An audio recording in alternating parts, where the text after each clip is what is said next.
Tá iniciando gravação. Começou a gravação. Então vamos lá. Eu dou um pitaquinho aqui inicial e passo a bola para você. A pandemia segue gerando milhares de mortos, né? A turma tá, não sei de onde tira o otimismo, né? Nós estamos num platô de 1.000 mortes por dia e tem gente achando que já melhorou, né? Então segue gerando milhares de mortos e segue gerando muitos estragos na economia, né? Que já não estava bem das pernas antes, já vinha mal, né? Só lembrar o PIBinho do ano passado, né? Antes da Covid.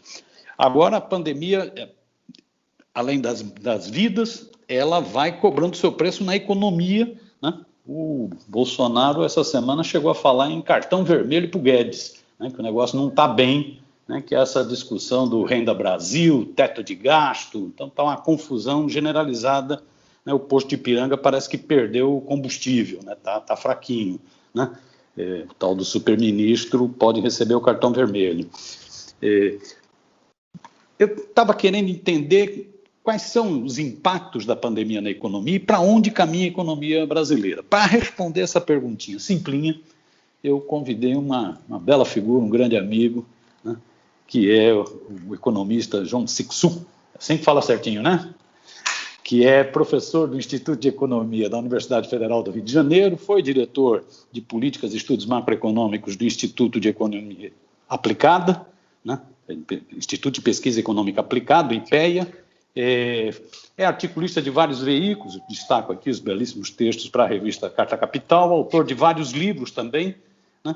E a gente já se esbarrou em inúmeras atividades, né? Eu acho que a última atividade que nós tivemos junto, Sixo, foi no Congresso dos Bancários do Ceará. Eu acho que foi a última atividade que nós tivemos junto, depois saímos para tomar um chá, isso, foi a última atividade.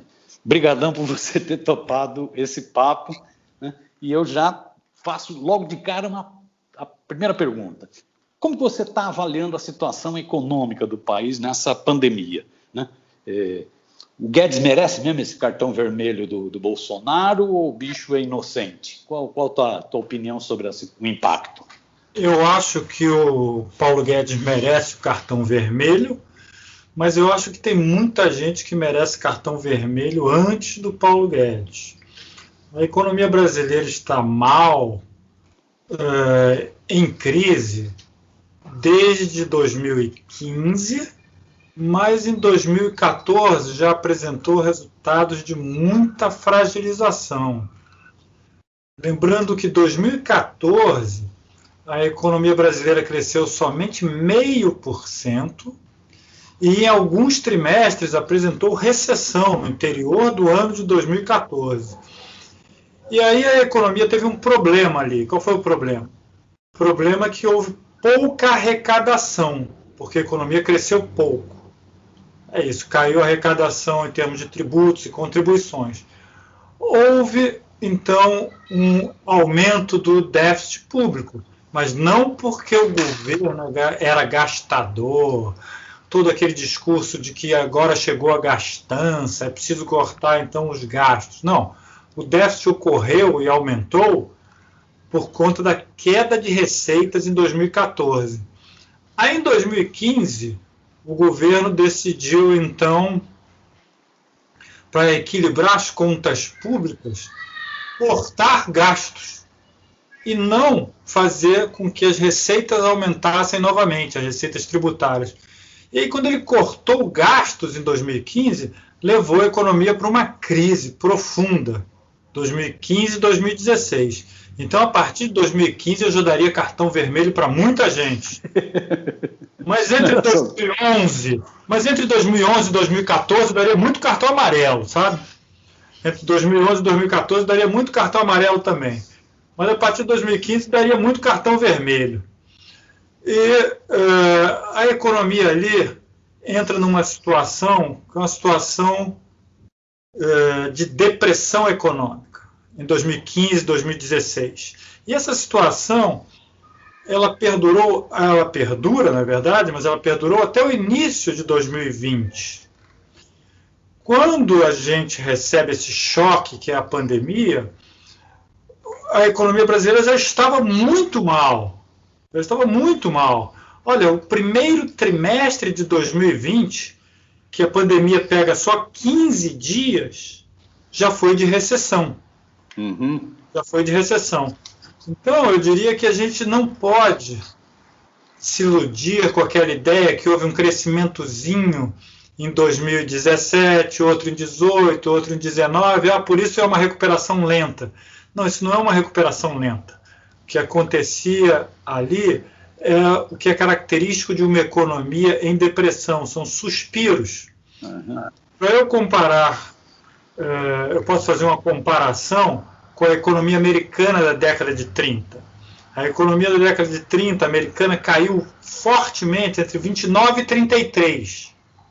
Mas teve crescimento em 34, 35, 36, e ninguém disse que aquilo era uma recuperação.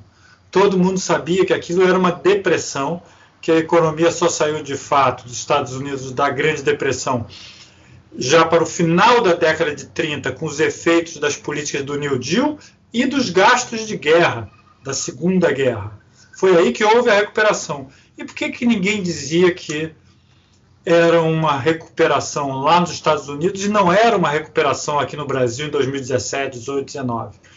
Porque o desemprego era muito alto e porque os empresários não estavam dispostos a fazer investimentos. Isso acontecia lá nos Estados Unidos e aconteceu aqui no Brasil também. O Brasil não cresceu em 2017, 18, 19 com indicações de recuperação do investimento, mas foram eventos episódicos. Um caso foi a liberação do FGTS, outro caso foi uma super safra agrícola. Foi a sorte que deu 1% ali em cada ano. Não teve uma política, nem uma trajetória que você possa analisar consistente. Toda recuperação verdadeira de uma depressão, ela é uma saída com taxas de crescimento muito forte, mas lá dentro dessa taxa de crescimento está a taxa de investimento, que é muito forte. Porque investimento, na verdade, ela espelha a alma, na verdade, da dinâmica capitalista. É o empresário querendo lucros. Quando o empresário não deseja lucros, a economia está morta, está deprimida. Então, é essa economia que chegou até o primeiro trimestre, vem de 2015 até o primeiro trimestre de 2020. E aí a gente sofre o choque da pandemia.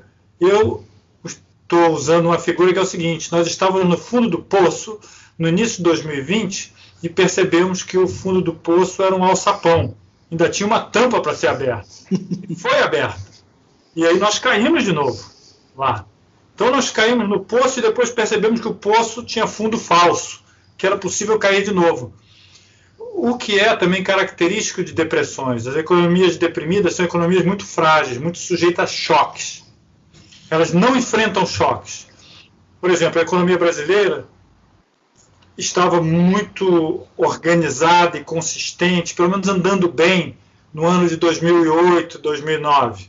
Então a gente sofreu um tremendo choque, mas absorveu o choque. E dali a gente não caiu no fundo do poço. Tropeçou, mas não caiu no fundo do poço. Mas, como muita gente recebeu o cartão amarelo de 2011 a 2014, foi fragilizando a economia. Depois a economia sofreu um choque em 2015, 2016, foi lá para o fundo. E agora, em 2020, sofremos um novo choque, que é esse choque da pandemia, que é o choque onde as empresas, na verdade, têm que fechar as portas, por um lado, porque por um problema sanitário, e, por outro lado, também não existem consumidores nas ruas por um problema sanitário e por um problema econômico. Não existem consumidores nas ruas porque o desemprego é alto demais. Então, você está me perguntando sobre o futuro da pandemia, o futuro mais próximo. O futuro mais próximo é um futuro muito ruim para a economia. Por exemplo, isso está acontecendo na Europa. Eles estão começando a abrir as portas. Em Portugal, eu conversei recentemente com um amigo, eles estão percebendo o seguinte, que não bastou acabar ou diminuir, controlar a pandemia. Porque eles pensavam o seguinte: eu vou abrir o restaurante, acabou a pandemia, ou a pandemia está controlada, e agora eu vou receber de novo meus clientes. Não tem os clientes para serem recebidos. As portas foram abertas e não apareceram os clientes. Por causa do desemprego, queda de renda. É tudo mais. Então, antes, nesse período mais crítico pandemia, por exemplo, na Europa, estava fechada a porta, não tinha cliente nem porta aberta. Agora tem a porta aberta, mas não tem mais os clientes. Então agora está ficando uma fase dramática, que é a fase onde as empresas começam a fechar, não por causa da crise sanitária, mas estão fechadas por causa da crise de falta de demanda, falta de gente para entrar no restaurante. Então, agora a gente vai se deparar com a realidade econômica mais dura da economia brasileira, que ela é turbinada pelos efeitos da pandemia, mas já trazia assim, um passado extremamente ruim e negativo de 2015 até 2020. Nesse diagnóstico, então a pandemia vem, quer dizer, nós já estávamos no fundo do poço e aí percebemos que não era o fundo do poço, tinha um alçapão. Estamos indo mais fundo ainda. Como que o governo se comportou? Qual a sua avaliação do comportamento do governo?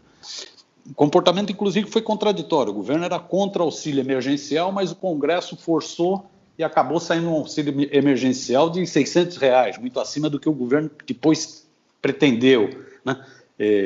Mas o governo que volta a falar, insiste na história do teto de gastos. Como que o Guedes se comportou nessa crise? Qual a sua avaliação para dar o cartão vermelho para ele? Olha, esse governo ele tem um problema grande na área econômica, que as pessoas dizem que o Paulo Guedes é Chicago Boy, que a equipe toda tem inspiração em Friedman. Eu acho que isso seria um elogio. Na verdade, esse pessoal é muito pobre intelectualmente, eles não conhecem nada de economia. Não é o caso de discutir aqui, mas eu posso dar exemplos que eles não conhecem Milton Friedman, não conhecem absolutamente nada de Milton Friedman. Vou te dar 2 exemplos de Milton Friedman, só para provar que eles não conhecem nada. Milton Friedman era radicalmente contra um Banco Central independente, mas radicalmente contra. Aliás, pelos mesmos motivos que eu sou contra. O Milton Friedman era radicalmente contra, eles são a favor. Milton Friedman era a favor de estabelecer leis para não haver concentração econômica, não haver oligopólios e monopólios, para haver sim a competição. Eles não fazem nada nesse sentido para aumentar a competição dentro da economia. Mas eu poderia dar outros exemplos. Mas eu acho que eles são pobres intelectualmente, eles não conhecem nada de economia. Não conhecem nada de economia. Eles fazem lá outra coisa, estão lá num balcão, discutindo propostas e tal. Agora, o que é muito diferente do que ocorreu nos governos Dilma, Lula e Fernando Henrique. A gente pode discordar da equipe econômica do Fernando Henrique, mas eu não posso dizer que eles eram pobres intelectualmente. Esse governo é muito pobre. Eu vi um braço direito lá do Paulo Guedes no começo da pandemia dizendo o seguinte, que a melhor vacina para evitar o coronavírus eram as reformas. Isso é pura falácia, blá blá blá, sei lá o que é isso. Sim, a pessoa não conhece nada da realidade, não é nem de economia, não conhece nada da realidade. Então, esse governo é muito pobre intelectualmente. Então, na verdade, eles não queriam fazer nada para combater a pandemia, não queriam fazer nada. E houve pressão da sociedade, do Congresso, para eles fazerem alguma coisa. E, na verdade, a única coisa que foi feita, foi, e muito mal aplicada e planejada, foi o auxílio emergencial, né, que foi uma pressão do Congresso, da oposição, da sociedade. No mais, nada, mas nada foi feito. O tal do crédito. E se você vai dar crédito para o restaurante se endividar para pagar salário dos garçons? É óbvio que o empresário vai demitir os garçons, não vai se endividar para pagar salário. Então, deveria ter feito o que foi feito na Europa, na França, por exemplo. Na França foi dado auxílio para os donos de restaurantes pagarem os seus empregados durante a pandemia. É dinheiro dado. Tem que dar dinheiro para a economia não parar. Ou o resultado seria, acabou a pandemia, acabaram os restaurantes. É isso. Porque é isso que vai acontecer no Brasil. Então eles só tomaram essa medida porque foi uma medida de pressão do Congresso e da sociedade. Mas tinham muitas outras medidas para serem tomadas, muitas outras mesmo. Por exemplo, o governo tinha que, sem limite, fazer uma reorganização das nossas indústrias para produzirem máscaras, para produzirem equipamentos de proteção individual, etc, etc. E estão perdendo uma nova chance, sabe qual é? Muitos governos já estão fazendo isso. Vai chegar aí o período de vacinação em massa ano que vem. Sabe o que está acontecendo, Miro? Já estão comprando milhões e milhões de luvas, de seringas, organizando todo o plano de vacinação. O Brasil vai faltar seringa, vai faltar luva, porque não estão se organizando. E isso é uma forma de você ativar a economia. É dizer agora para as indústrias, nós vamos precisar de muitas luvas, nós vamos precisar de seringas, nós vamos precisar de um espaço reservado que seja móvel para aplicar a vacina. Esse governo, não, assim, eles consideram a palavra planejamento um pecado. Entendeu? É tudo assim no laissez-faire, vai fazendo de acordo com a pressão da sociedade, e quem pressiona mais leva. Se são os empresários levam. Se é uma pressão que vem do Congresso, é o Congresso que leva. Eles vão à deriva aí, andando nesse plano. E parece um bando de oportunistas também, né? O Valor que soltou uma matéria que vários dos que saíram, daquela debandada que teve umas 3 semanas atrás no Ministério da Economia, do Guedes, né? Que já era um sinal de enfraquecimento do Guedes, aquela debandada, vários deles já não teve quarentena, não teve nada, já estão... Eles vieram com todos os segredos do Estado, já estão na iniciativa privada, nos bancos. É uma coisa impressionante. Isso era esperado, né? Era esperado que eles estavam entrando, não entraram no governo, eles estavam entrando naquela, tipo aquela porta de banco, né? Isso. Aquela porta rotatória. Você entra para voltar pela mesma porta.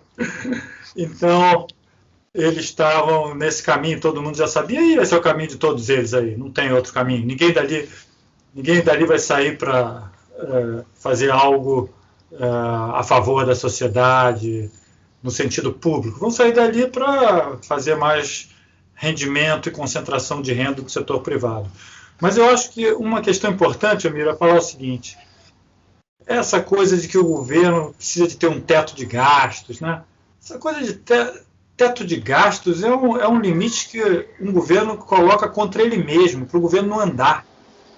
Isso não tem nenhum sentido. Tem coisas que só o Brasil faz.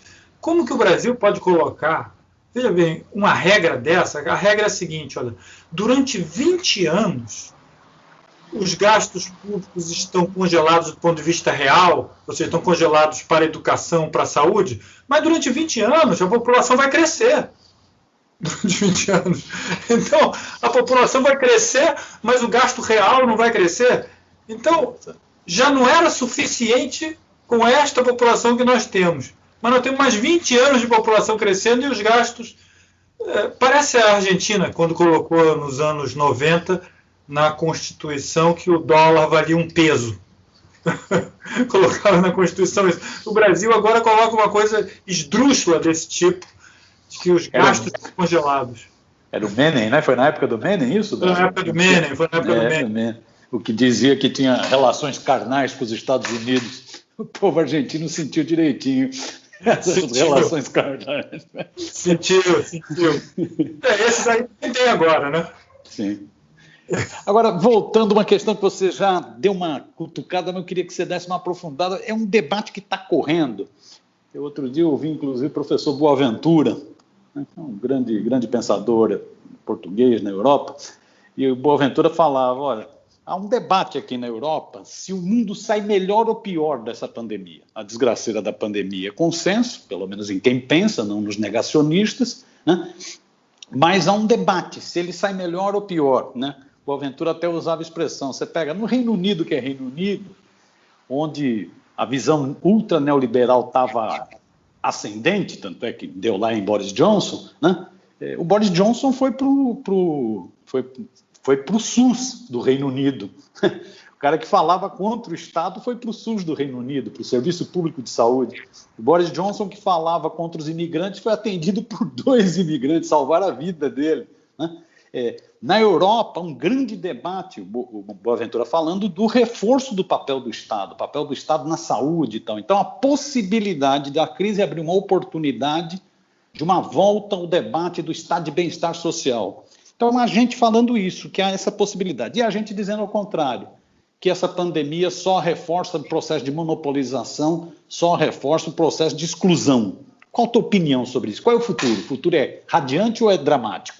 Olha, a Europa pode ser que siga um caminho diferente do que vai seguir o Brasil, ou ao contrário, o Brasil siga um caminho diferente. Me parece que na Europa, de fato, eles têm um passado que pode ser recuperado de consciência do estado de bem-estar social, de valorização do sistema de saúde, na Inglaterra, Portugal, Espanha, mesmo na Itália.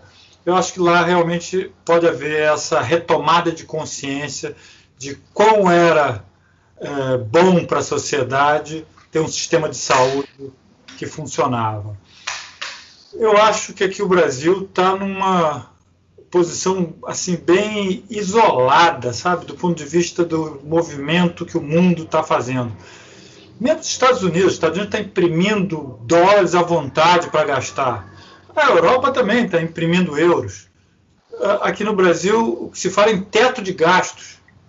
O Brasil assim, está na contramão dos conservadores. Isso quer ser heterodoxo. Isso quer ser heterodoxo para mim. Ela está na contramão dos conservadores. Ele é conservador, mas nem aquele caminho que está sendo adotado lá nos Estados Unidos ou na Europa eles estão adotando aqui. Aqui, me parece que a situação está, assim, com esse governo, com essa visão de economia e sociedade, a gente não está indo num bom caminho, não. E eu te digo o seguinte, olha, qual é e isso o que eu vou falar aqui vai causar uma certa polêmica. Qual é o programa do Bolsonaro? É o programa Renda Brasil.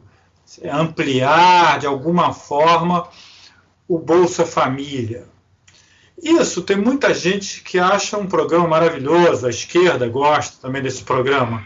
Vou te falar assim que eu vejo esse programa de uma forma muito crítica. Na verdade, o programa que nós temos que ter no Brasil é um programa de geração de emprego e de renda para todos. E não um programa de renda básica, pode rotular com nomes mais bonitinhos, renda básica de cidadania, renda de cidadania, mas eu não quero isso para o Brasil, não. Eu acho que isso aí tem que ser para pequenos grupos, que eu posso até explicar quais são. Mas o que eu acho que o Brasil precisa é de um grande programa de geração de emprego e de renda para todos. Tá? Esse programa do Bolsonaro ele é completamente compatível com o projeto neoliberal para a economia. As pessoas pensam que não, mas é. Porque esse programa neoliberal é um programa de uma economia para poucos.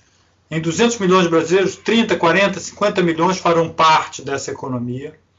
A renda ficará concentrada, a riqueza ficará concentrada, só que tem lá 150 milhões de famintos do outro lado. Então, para acalmar esses 150 milhões, vai ser feita aí a tal da renda Brasil, ou renda básica. Isso tem semelhança com o que acontecia lá na década de 30. Na década de 30 também se dizia isso, nunca mais vamos ter programas de emprego para todos. Por quê? Porque chegou o Fordismo, a mecanização, a tecnologia chegou nas indústrias. Então agora realmente vamos ter milhões de desempregados. E lá o que se falava? Lá se falava na caridade, temos que ampliar a caridade. O que é esse Renda Brasil? Esse Renda Brasil é a caridade oficializada. É isso, se tornou oficial. Eu não gosto muito dessa ideia. O Bolsa Família, pelo menos, era um programa que tinha algumas condicionalidades. Você tinha que levar o filho para a escola, tinha que fazer vacinação. Tinha um programa ali que tinha condicionalidades importantes para a organização social. Esse programa muito menos tem. Ele dá o dinheiro e você se vira aí. Você vai no posto de saúde, vai no posto privado de saúde, você escolhe. Então, eu não gosto dessa ideia. Eu acho que renda básica de cidadania é para dar só para quem não se adapta ao mercado de trabalho. Só isso. Tem gente que não se adapta. Eu conheço o caso lá dos homeless na Inglaterra. Eles querem viver na rua. Eles não querem trabalho, não querem casa. Quer dar uma casa para eles? Não quero casa. Quer emprego? Não quero emprego. Eu quero viver na rua, eu gosto de viver na rua. Esse é meu estilo de vida. Eu não me adapto à forma capitalista de trabalhar. Eu não quero trabalhar. Tudo bem, eles dão lá. Eles botam um crachá em cada um, todo mundo é numerado, todo mundo tem nome, e todo mundo recebe um auxílio mensal para não criar nenhum clima, ambiente de criminalidade, de pequenos roubos, etc. Pequenos roubos e furtos. Então, para quem não se adapta ao trabalho, eu acho que deve ter renda básica de cidadania. Mas renda básica de cidadania não pode ser um programa para ser complementar a uma visão de economia que gera emprego para poucos, que gera renda para poucos e que concentra renda. Né? Então, o programa amplo deve ser o programa de geração de empregos. O programa de exceção, o programa pequeno, deve ser um Bolsa Família ou esse renda básica de cidadania. Já pegando o seu gancho, indo para os nossos finalmente, você já apresentou aí o que seria uma proposta para enfrentar essa crise, não é essa crise só decorrente da pandemia, é a crise que já vinha de antes, né? Que é esse programa de geração de emprego. Na sua opinião, Sixu, quais seriam as principais medidas ou as principais reformas para a gente poder enfrentar essa crise que já vinha de antes, né? E agora agravada, então, com a Covid, né? Quais as principais medidas? Se você fosse receitar, senhor, para mim são essas 5 aqui as mais importantes. Não, eu receitaria um grande programa de obras públicas no Brasil. E a gente tem que pensar, como vai financiar? Só existem 3 formas de financiamento. Existe a forma de financiamento do endividamento, da emissão de dinheiro ou da tributação. Não existe outra. Isso é de manual de economia. Então, primeiro tem que acabar com esse teto de gasto, para se endividar um pouco mais. Tem que acabar com essa ideia de que não pode emitir. Tem que passar a ser ortodoxo e fazer o que a Europa está fazendo, os Estados Unidos estão fazendo, que é emitir moeda. Tem que emitir moeda. E tem que tributar os ricos, não é nada de imediato, mas tem que tributar os ricos também para fazer justiça social e para que eles contribuam com a recuperação. Agora nós temos que fazer um programa inspirado. O New Deal é um programa muito amplo. O New Deal é pouco conhecido, acho que não dá tempo de a gente conversar aqui. O New Deal era um programa, na verdade, de uma nova sociedade, mas ele tinha uma parte que era de geração de emprego, sim. Só que nós temos que pensar nisso. O que eles faziam lá? Eles contratavam jovens para tomar conta dos parques, das florestas, faziam reformas, pequenas reformas em escritórios e prédios públicos, contratavam artistas, escritores, fotógrafos, para escrever crônicas, para tirar fotografia, para fazer obras de arte. Olha, existem lá caminhos nos Estados Unidos de trilha que eram decorados por artistas para gerar emprego. Então, e nós temos que fazer isso. E temos que fazer grandes obras também. Temos que fazer grandes obras de infraestrutura. Temos que fazer aí rodovias, ferrovias, o que precisar fazer. Porque, na verdade, construção civil gera muito emprego. Então é por isso que a gente tem que ir para a construção civil. Mas também sou a favor desse tipo de geração de emprego, como eu mencionei aqui, contratar artista, fotógrafo, escritor, garotada para tomar conta dos parques e florestas. Ele não estaria, por exemplo, enfrentando talvez toda essa pandemia de destruição que nós estamos enfrentando aí no Pantanal. Se nós tivéssemos guardas florestais jovens, etc., das comunidades, das localidades. Eu penso isso, é um grande programa de geração de emprego e renda. E a partir das obras, a partir de um grande movimento de obras, de modernização do país e de serviços. Não é só obra de construir grandes estradas e rodovias, isso é importante, mas isso concentra muito o emprego. em algumas localidades. Você tem que fazer reformas de praças, reformas de escolas, reformas de casas, que isso atinge todos os municípios. Isso atinge todos os municípios. Vamos reformar a praça de uma cidade que tem 3 mil, 5 mil habitantes. Vamos reformar a praça. Vamos construir lá uma quadra de esportes. Então a gente tem que colocar a obra. Se você abrir o mapa do New Deal, depois eu posso te dar um site que tem o mapa do New Deal. O mapa do New Deal é o seguinte, tem 18 mil pontos onde o New Deal atuou nos Estados Unidos. Você clica em cima daquele ponto ali no site que eu vou te dar, e você clica em cima daquele ponto e vê qual é a obra que foi realizada naquele local, qual a atividade que foi realizada naquele local. Então é isso que a gente precisa espalhar obras pelo Brasil todo e gerar renda, emprego. É isso, não precisa ser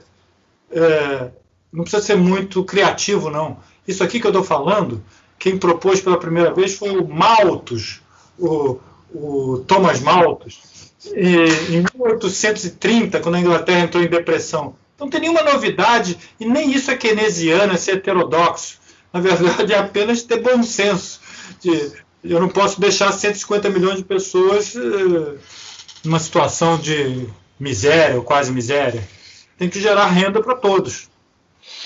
Muito bem. Com essa dica simples, como você disse, eu acho que está excelente. Você gostaria de acrescentar alguma coisinha?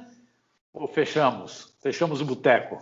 Não, fechamos o boteco dando o cartão vermelho para o Paulo Guedes e seus antecessores. Sixu, foi ótimo, excelente, bicho, excelente. Agradeço muito, viu, mestre? E a gente vai trocando ideia, passado esse diabo dessa pandemia, vamos marcar para conversar num barzinho, tomando e falando bobagem. Tomar um chá. Isso, um chá. Fechado? Fechado. Deixa eu ir lá que faltam 5 minutos. Vai lá. Obrigadão, mestre. Um abraço. Obrigado pelo convite, Miro. Bom jogo aí. Tchau. Quando tiver no ar, você me avisa, tá? Tá jóia. Um abraço aí. Bom jogo. Tchau. Tchau.